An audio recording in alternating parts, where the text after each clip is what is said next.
वक्त राना नईम साहब मेरे साथ मौजूद हैं। ये भी लाइन लवर्स हैं, राना अब्बास साहब के बड़े पुराने दोस्त हैं। ये भी उसी फंक्शन में मौजूद हैं, तो आए इनसे बात करते हैं और कि लाइन्स में ऐसी क्या बात है, ये सब लवर्स इकट्ठे हुए हैं। अब राना साहब बात करते हैं। अस्सलाम वालेकुम सर। जी वालेकुम सलाम। सर ये शौक़ कब से आपको पड़ा हुआ है? ये बचपन से मेरा शौक़ था एनिमल्स का। जो बच्चे हैं छोटे छोटे शेरों के जो मदर अटेंड नहीं करती, वो बच्चे मैं ख़रीद लेता था।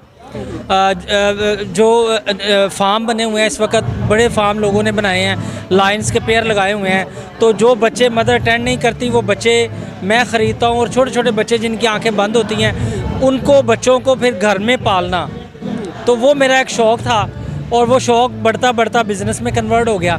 अभी मैं ऑथराइज़ डीलर हूँ वाइल्ड लाइफ का। मैं प्राइवेट सेक्टर, गवर्नमेंट सेक्टर में एनिमल सप्लाई करता हूँ। और ये आप देखेंगे कहीं भी ये छोटे छोटे पोनी घोड़े मैंने हॉलैंड से मंगवाए हैं। ये सफारी पार्क में, लाहौर ज़ू में और फोर्ट्रेस में, लाहौर फोर्ट्रेस में ये चल रहे हैं पोनी हॉर्स। और हॉरर हाउस और स्नेक हाउस मेरा है ज़ू में, सफारी में, मीनार पाकिस्तान में। इसके अलावा मैंने फार्म बनाया हुआ है जल्लो पार्क में, जहाँ मैंने बर्ड्स रखे हुए हैं, दुनिया के नायाब बर्ड्स रखे हुए हैं। मेरे पास हर किस्म के हिरन है, अरेबिक हिरन है, जर्मन हिरन है, वाइट लाइन का पेयर है। जो बच्चे छोटे छोटे आंखें बंद थी उनकी मैं घर लेके आया था। इनको हर 3 घंटे बाद फीड करानी होती है, फिर इनकी टेल उठा के इनको यूरन कराना होता है। मैं अगर सो गया हूँ तो मैंने अपने बच्चों को सिखाया है, तो उनको पाला है हमने। अब माशाल्लाह 1-1 साल का पेयर हो गया है, मेरे फार्म पे पड़ा है।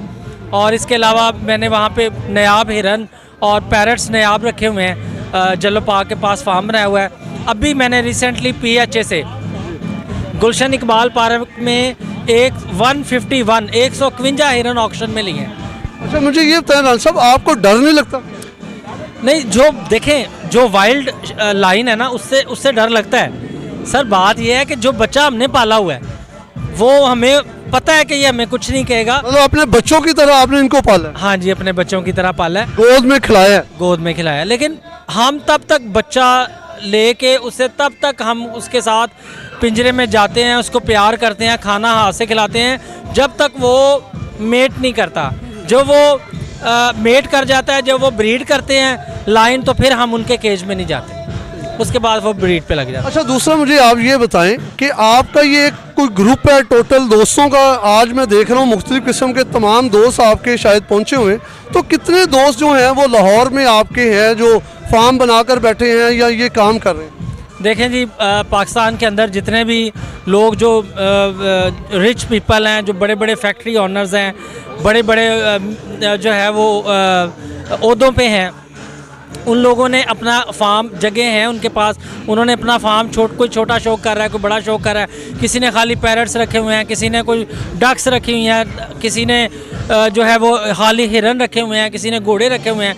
लेकिन लाइन जो कैट फैमिली है ना, उसके लोग बहुत कम हैं। और ये कैट फैमिली जो है ना, इसके लिए बाकायदा तौर पे वाइल्ड लाइफ लाइसेंस देती है, जो हमारे पास है, जो ब्रीडिंग फार्म वालों के पास है। वो बंदे बहुत ही मतलब मुख्तसिर हैं, बहुत कम लोग हैं जो कैट फैमिली में शौक कर रहे हैं। अच्छा सर, मैं एक ज़ाती सवाल आपसे करना चाहूँगा। आपकी मूछें बड़ी खूबसूरत लग रही हैं, इसका क्या राज है? जी, आपकी हुस्न नज़र है, और मैं क्या आपकी मुझसे भी अच्छी है। नहीं सर, माशाल्लाह बड़ी आपने मूछें लाइट हैं, लेकिन माशाल्लाह इसका स्टाइल बड़ा ज़बरदस्त है। कोई शौक ज़्यादा है आपको? जी, राजपूत हैं, आपको पता है राजपूतों को ज़रा मूँछों का शौक़ होता है। मेरे वालिद साहब की भी बड़ी मूँछें थी और वो उनको बड़ा वो डैशिंग लगते थे, तो उनसे वालिद साहब से इंस्पायर होके मैंने भी ऐसी मूँछें रख ली, और लोग बड़ी तारीफ़ करते, पसंद करते। जी माशाल्लाह, गेटअप राना साहब का बड़ा खूबसूरत गेटअप है, पूरा मौला जट वाला गेटअप है इनका, और माशाल्लाह बड़े खूबसूरत लग रहे हैं। तो अच्छा राना साहब, मुझे ये बताएं कि कोई गाने का शौक़ है आपको? नहीं, गाना और रोना तो वैसे सबको आता है, लेकिन गाने का इतना शौक़ नहीं। मेरा शौक़ एनिमल्स का है। अरे एनिमल के साथ साथ रह के इंसान गुनगुनाता रहता है, ज़रा गुनगुना के कुछ सुनाएं हमें, कुछ गाना सुनाएं। अच्छा जी।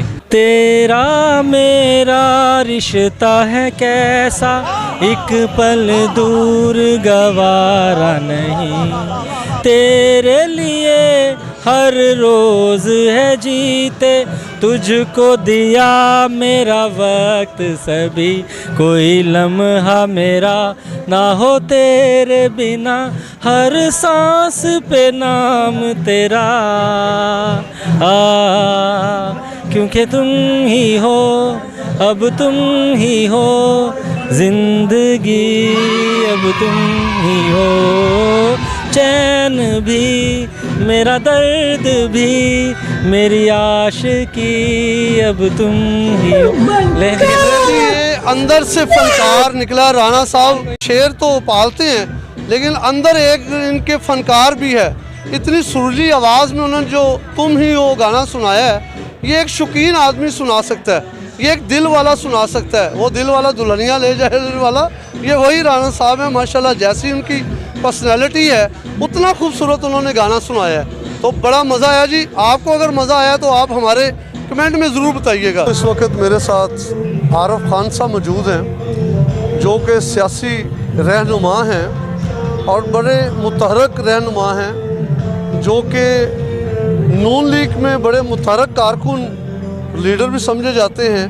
हर जगह पर ये आपको नज़र आएंगे, चाहे वो जलसा हो, रैली हो। ये मियां नवाज शरीफ के दीवाने हैं। तो आज ये यहाँ पर हमें एक फंक्शन में मिल गए हैं। राना अब्बास साहब भतीजी की शादी थी, उस प्रोग्राम में आरिफ खान साहब से ये पूछें कि इलेक्शन की डेट जो है वो तो अनाउंस हो गई है। अब ये बताएं कि इनकी तैयारी, इनकी पार्टी की तैयारी कितनी है। अस्सलाम वालेकुम जी। वालेकुम अस्सलाम जी। खान साहब है तो फंक्शन और तरह का, लेकिन हम क्योंकि सियासी आपको देखा है तो सियासी हवाले से बात करेंगे। क्या कह रहे हैं, इलेक्शन कैसे हो रहे हैं? जी इंशाल्लाह इलेक्शन का जो ऐलान किया है उस पर पूरी तैयारी है। हमारी कायदीन ने मीटिंगें शुरू कर दी हैं और इंशाल्लाह 2-3 दिन में मियाँ साहब जा रहे हैं बलूचिस्तान और मुख्तलिफ़ ज़िलों के दौरे करने के लिए। जो हमारे मुतहरक कारकुन जो नाराज़ हैं, जो लीडरान हैं, MP हैं, उनको भी मना रहे हैं और इंशाल्लाह एक मजबूत तरीके से नून लीग मियाँ साहब लेके उभरेंगे और पाकिस्तान की तरक्की के लिए, पाकिस्तान की बका के लिए, अवाम की खिदमत के लिए और ये जो महंगाई का दौर है इसको ख़त्म करने के लिए मियाँ साहब एक नया अज़म लेके आए हैं। इंशाल्लाह अच्छा रिस्पॉन्स मिलेगा। अच्छा खान साहब, मुझे ये बताएं कि कोयटा से, बलूचिस्तान से बड़े नाराज़ लोग आपके पार्टी छोड़ कर गए, क्या उनमें से कोई वापस आ रहे हैं? जी बिल्कुल। हमारे इलाके के MNA सरदार अयाज सादिक साहब, वो बहुत ही ज़्यादा उन्होंने काम किया पार्टी के वर्क के लिए और इंशाल्लाह वो मियाँ साहब के हुक्म पे वो गए थे बलूचिस्तान में। उन्होंने काफ़ी लोगों को मना लिया है। उसके मनाने के बाद अब मियाँ साहब ने उसे दौरा करना है। वो सारी बातचीत सारी मुकम्मल है, कोई भी ऐसा नाराज़ नहीं है। कुछ नीचे से लोगों से नाराज़ थे, मियाँ साहब के साथ सब एक जान होके खड़े हैं सब लोग। तो नए लोग भी आ रहे हैं? जी बिल्कुल, नए लोग भी काफ़ी आ रहे हैं और मियाँ साहब ने ये कह दिया है कि जिन लोगों ने हमारे साथ कुर्बानियाँ दी हैं हम उनको इग्नोर नहीं करेंगे। जो नए लोग आएंगे वो पार्टी का हिस्सा ज़रूर होंगे, लेकिन जो हमारे पुराने हमारे साथ मुश्किल हालात में खड़े हैं हम उनके साथ बिल्कुल शाना बिशाना करेंगे और उनको इज्जत भी देंगे। अच्छा मुझे ये तय खान साहब, आखिरी सवाल है आपसे।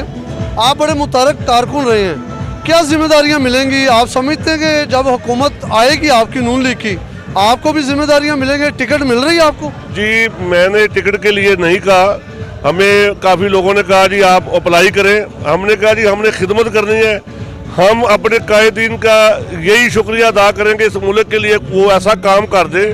ये जो अवाम है ना इस वक्त जो मदहाली हालात में गुजर रही है, इससे बुरहान से बाहर निकाल के अपने मुल्क को दोबारा अपने पाँव पे खड़ा कर दे।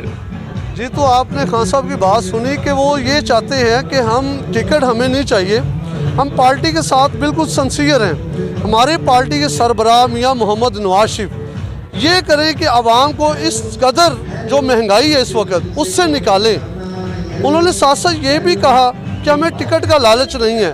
जो पुराने कारकुन हैं मियाँ नवाज शरीफ के, नून लीग के, उनको वक्त आने पर इग्नोर नहीं किया जाएगा, वो इंशाल्लाह फ्रंट फुट पर खेलेंगे आकर। तो नाज़रीन मेरे साथ इस वक्त उमर गुजर साहब मौजूद हैं जो फैसलाबाद से आए हुए हैं, सियासी रहनुमा हैं। इनसे बात करके पूछते हैं कि इनकी वाबस्तगी किस सियासी पार्टी से है और आज के इवेंट के हवाले से राना अब्बास से इनके क्या ताल्लुक। अस्सलाम वालेकुम।